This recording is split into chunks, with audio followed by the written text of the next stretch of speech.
اگر آپ بحریہ ٹاؤن میں رہتے ہیں، چاہے فیز 1 ہو یا فیز 8، تو یہ ویڈیو ضرور دیکھیں۔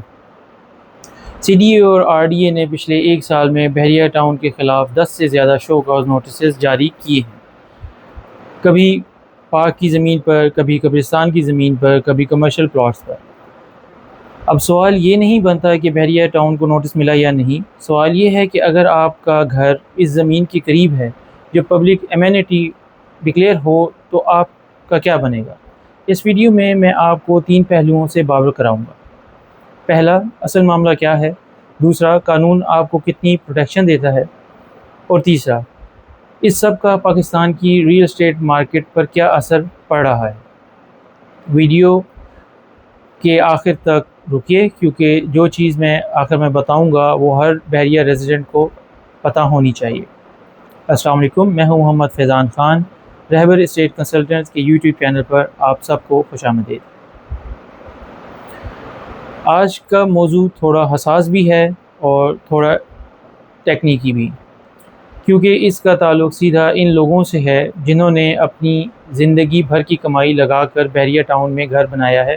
سوشل میڈیا پر یہ بات گھوم رہی ہے کہ سی ڈی اے نے بحریہ ٹاؤن فیز 1 to 6 تک کے رہائشیوں کو نوٹسز بھیجے ہیں کہ ان کے گھر ایسی زمین پر بنے ہیں جو اوپن سپیسز کے لیے ریزرو تھی اور بعد میں سی ڈی اے کے نام ٹرانسفر ہو چکی ہیں۔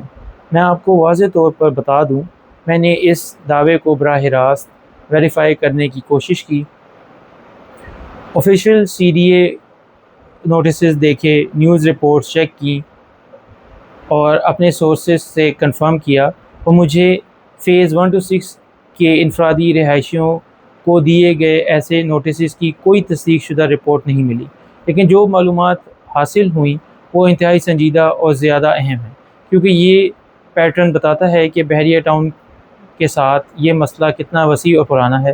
اصل معاملہ کیا ہے؟ چلیے پہلے ٹائم لائن سمجھتے ہیں۔ پہلی بات، سی ڈی اے کے اپنے ریکارڈ کے مطابق بحریہ ٹاؤن کو 2013 سے بار بار نوٹسز ملتے رہے ہیں کہ وہ اپنی ہاؤسنگ سکیمز میں پبلک ایمینٹی زمین یعنی پارکس، پلے گراؤنڈز، قبرستان، پبلک بلڈنگز کے لیے reserve plot C D A کے نام ٹرانسفر کرے۔ یہ ایک قانونی ذمہ داری ہے جو ہر پرائیویٹ ہاؤسنگ اسکیم پر لاگو ہوتی ہے جب وہ لے آؤٹ پلان اپروو کرواتی ہے۔ دوسری بات، دسمبر 2025 میں سی ڈی اے نے بحریہ ٹاؤن فیز 7 کے خلاف ایک شو کاز نوٹس جاری کیا۔ اس نوٹس کے مطابق فیز 7 کا پہلا لے آؤٹ پلان 2025 میں اپروو ہوا تھا اور ریوائز پلان 2020 میں، لیکن اب تک 41.72 کنال زمین جو پبلک ایمینٹیز کے لیے ریزرو تھی سی ڈی اے کے نام ٹرانسفر نہیں ہوئی۔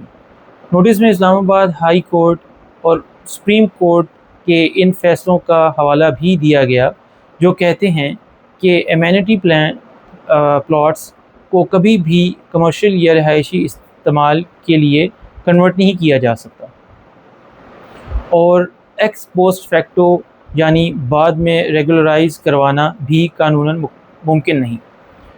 تیسری بات، بحریہ انکلیو کا کیس۔ فروری 2026 میں سی ڈی اے نے بحریہ انکلیو زون 4 میں ایک فیملی پارک اور پلے گراؤنڈ پر بنائے گئے مارکی اور ریسٹورنٹ کے خلاف فائنل وارننگ دی، سیدھا انکروچمنٹ کا لفظ استعمال کرتے ہوئے۔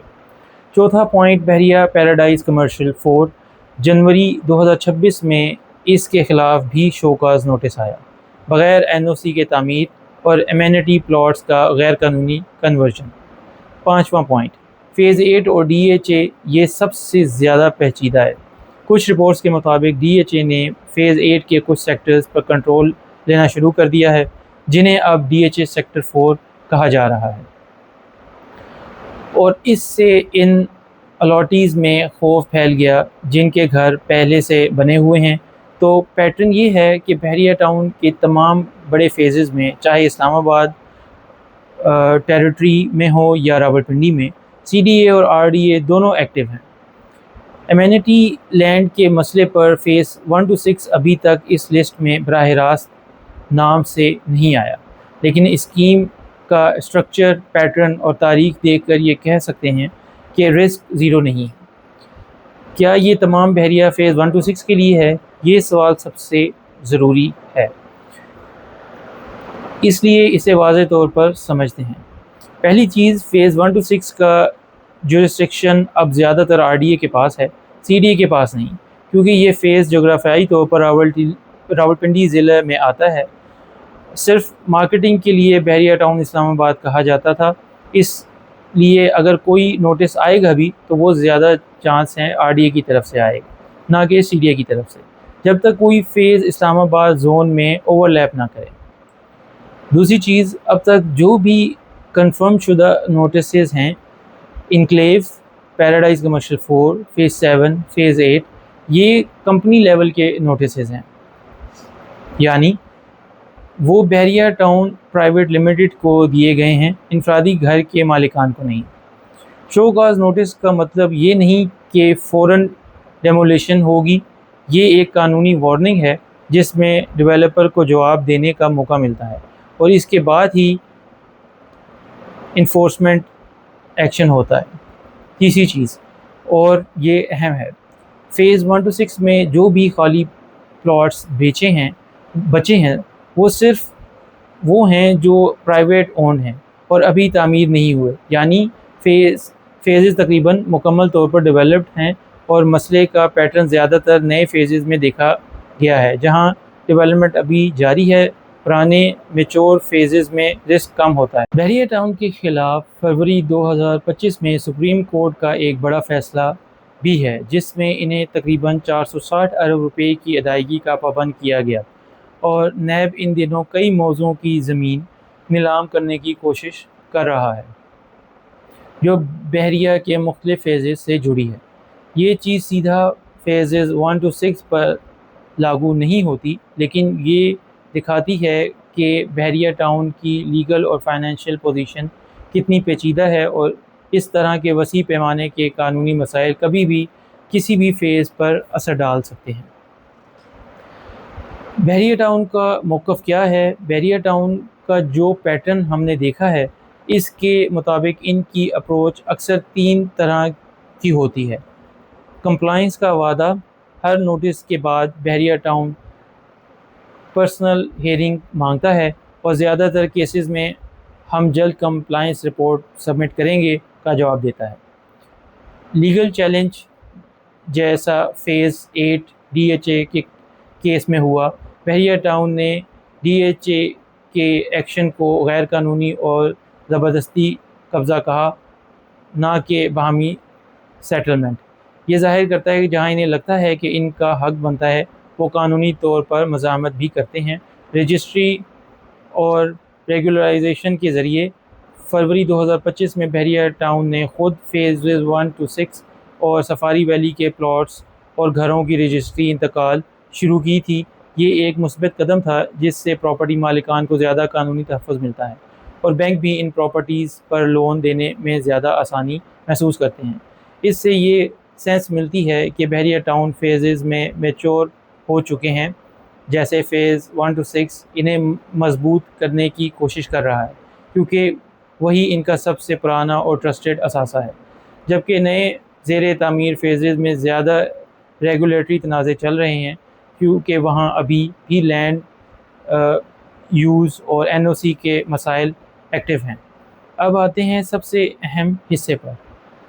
اگر آپ فیز 1 to 6 میں رہتے ہیں تو آپ کی پوزیشن کیا ہے؟ پاکستان میں پراپرٹی لاء کا ایک بنیادی اصول ہے کہ اگر آپ نے کوئی پراپرٹی نیک نیت سے رجسٹری انتقال کے ساتھ خریدی ہے اور آپ کو اس وقت معلوم نہیں تھا کہ اس زمین کا ٹائٹل ڈسپیوٹڈ ہے، تو آپ ایک بونافائیڈ پرچیزر کہلاتے ہیں۔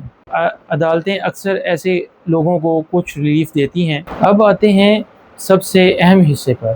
اگر آپ فیز 1 to 6 میں رہتے ہیں تو آپ کی پوزیشن کیا ہے؟ پاکستان میں پراپرٹی لاء کا ایک بنیادی اصول ہے کہ اگر آپ نے کوئی پراپرٹی نیک نیت سے رجسٹری انتقال کے ساتھ خریدی ہے اور آپ کو اس وقت معلوم نہیں تھا کہ اس زمین کا ٹائٹل ڈسپیوٹڈ ہے، تو آپ ایک بونافائیڈ پرچیزر کہلاتے ہیں۔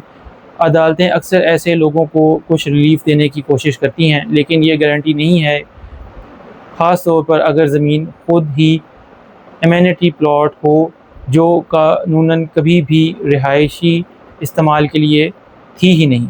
دوسری چیز، جیسا میں نے فیز 7 والے نوٹس میں دیکھا، عدالتوں نے واضح طور پر کہا ہے کہ ایمینٹی پلاٹس، پارکس، پہلے پلے گراؤنڈز، قبرستان کو کسی بھی صورت میں ریگولرائز نہیں کیا جا سکتا، چاہے کوئی کتنے ہی سالوں سے وہاں رہ رہا ہو۔ یہ ایک سخت قانونی موقف ہے جو رہائشیوں کے خلاف جا سکتا ہے اگر ان کا گھر واقعی کسی ایسی زمین پر ہو۔ تیسری چیز جو تھوڑی امید افزا ہے، زیادہ تر انفورسمنٹ ایکشن پہلے ڈیولپر کے خلاف ہوتا ہے، نہ کہ انفرادی گھر کے مالک کے خلاف۔ CDARD کا پہلا ٹارگٹ ہمیشہ یہ ہوتا ہے کہ ڈیولپر خود وائلیشن ٹھیک کرے، لینڈ ٹرانسفر کرے، غیر قانونی کمرشل اسٹرکچر ہٹائے۔ انفرادی رہائشی گھروں پر براہ راست ڈیمولیشن کا ایکشن بہت ریئر ہوتا ہے، اور زیادہ تر صرف ان کیسز میں ہوتا ہے جہاں کوئی گھر سیدھا کسی پارک یا روڈ کے ڈیزگنیٹڈ ایریا پر کھڑا ہو۔ اگر آپ فیز 1 to 6 میں ہیں تو اپنی پراپرٹی کا رجسٹری انتقال اسٹیٹس کنفرم کریں، جو بحریہ ٹاؤن نے فروری 2025 سے شروع کیا ہے۔ CDA اور RDA کی آفیشیل ویب سائٹس پر اپنے مخصوص سیکٹر کا لے آؤٹ پلان اسٹیٹس چیک کرتے رہیں۔ اگر کوئی نوٹس ملے تو فوراً قانونی مشورہ لیں، خاص طور پر یہ دیکھیں کہ نوٹس ڈیولپر کو ملا ہے یا براہ راست آپ۔ کسی بھی ارجنٹ سیل کرو ورنہ ضبط ہو جائے گا ٹائپ کے پینک سیلنگ پریشر سے بچیں۔ شو کاز نوٹس کا مطلب فوری ڈیمولیشن نہیں ہوتا۔ اب بات کرتے ہیں براڈر امپیکٹ کی۔ پہلا اثر ٹرسٹ کا مسئلہ۔ جب بھی CDA یا RDA بحریہ ٹاؤن جیسی بڑی سوسائٹیز کے خلاف نوٹس جاری کرتا ہے تو اس کا ریپل ایفیکٹ صرف اس فیز تک محدود نہیں رہتا۔ اوورسیز پاکستانی انویسٹرز جو پہلے ہی کوشش ہوتے ہیں، ایسی ہیڈ لائنز دیکھ کر نئے انویسٹمنٹ سے ہچکچاتے ہیں، چاہے ان کا اپنا فیز براہ راست افیکٹڈ نہ ہو۔ یہ بھی نوٹ کیا گیا ہے کہ بحریہ وائڈ لیگل اور فائنینشیل ڈسپیوٹس بائرز کو محتاط بنا دیتے ہیں، جس سے ٹرانزیکشن والیوم سست ہو جاتا ہے، خاص طور پر نئے یا زیر تعمیر فیزز میں۔ دوسری طرف جب CDA سختی دکھاتا ہے تو یہ لانگ ٹرم میں مارکیٹ کو ہیلتھیئر بناتا ہے، کیونکہ ڈیولپر کو مجبور کیا جاتا ہے کہ وہ ایمینٹی لینڈ، NOCs اور لے آؤٹ پلانز صحیح طرح فالو کریں۔ جو فیزز اس پروسیس سے گزر کر کلیئر ہو جاتے ہیں، جیسے اب فیز 1 to 6 کی رجسٹری شروع ہو چکی ہے، ان کی ویلیو اور ٹرسٹ دونوں بڑھتے ہیں۔ مشاہدے سے یہ بات بھی سامنے آئی ہے کہ میچور مکمل طور پر ڈیولپڈ فیزز میں رسک پرسیپشن کم ہو رہا ہے، کیونکہ وہاں رجسٹری ہو رہی ہے اور نئے ڈسپیوٹس کم ہیں، جبکہ نئے فیزز میں زیادہ ریگولیٹری کا شور ہے۔ اس سے بائرز کا رجحان میچور فیزز کی طرف بڑھ سکتا ہے، جو ڈیمانڈ اور قیمتوں دونوں کو سپورٹ کرے گا۔ پانچواں اثر پورے سیکٹر پر گورننس کا دباؤ۔ یہ صرف بحریہ ٹاؤن کا مسئلہ نہیں، CDA نے حال ہی میں اسلام آباد زون 3 اور 4 میں بھی غیر قانونی ہاؤسنگ سوسائٹیز کے خلاف کریک ڈاؤن کیا ہے، اور ٹیلی گارڈن، ملٹی گارڈنز، جناح گارڈن جیسی سوسائٹیز بھی اس لسٹ میں آ چکی ہیں۔ یعنی یہ ایک وسیع تر ریگولیٹری ٹائٹننگ ہے جو پورے ٹوئن سٹیز کے ریئل اسٹیٹ سیکٹر کو افیکٹ کر رہا ہے، جو اوورال مارکیٹ کو زیادہ ٹرانسپیرنٹ بنا سکتا ہے، لیکن شارٹ ٹرم میں انسرٹنٹی ضرور کریٹ کر رہا ہے۔ سامعین، اگر آپ نے یہ سنا کہ فیز 1 to 6 کے رہائشیوں کو انفرادی طور پر نوٹسز مل رہے ہیں تو ابھی تک اس دعوے کی تصدیق نہیں ہوئی، لیکن بحریہ ٹاؤن کے خلاف CDA اور RDA کا جو وسیع سالوں پرانا تنازع ہے وہ بالکل حقیقی ہے اور کسی بھی وقت کسی بھی فیز میں پھیل سکتا ہے۔ اگر آپ بحریہ ٹاؤن میں انویسٹمنٹ کر رہے ہیں یا وہاں رہتے ہیں تو صرف افواہوں پر ایکٹ نہ کریں. اپنی پراپرٹی کا registry status, lay out plan, approval اور NOC اسٹیٹس خود ویریفائی کریں. اگر آپ کو اپنی پراپرٹی کی قانونی پوزیشن سمجھنی ہو یا کسی بھی بحریہ ٹاؤن فیز میں انویسٹمنٹ سے پہلے مناسب ڈیو ڈیلیجنس چاہیے ہو تو رہبر کنسلٹنٹ سے بھی رابطہ کر سکتے ہیں. ویڈیو پسند آئی ہو تو لائک، شیئر اور سبسکرائب ضرور کریں. جانے سے پہلے آپ سے التماس، اپنا اور اپنے پیاروں کا بہت خیال رکھیں. مجھے اپنی دعاؤں میں یاد رکھیں. السلام علیکم.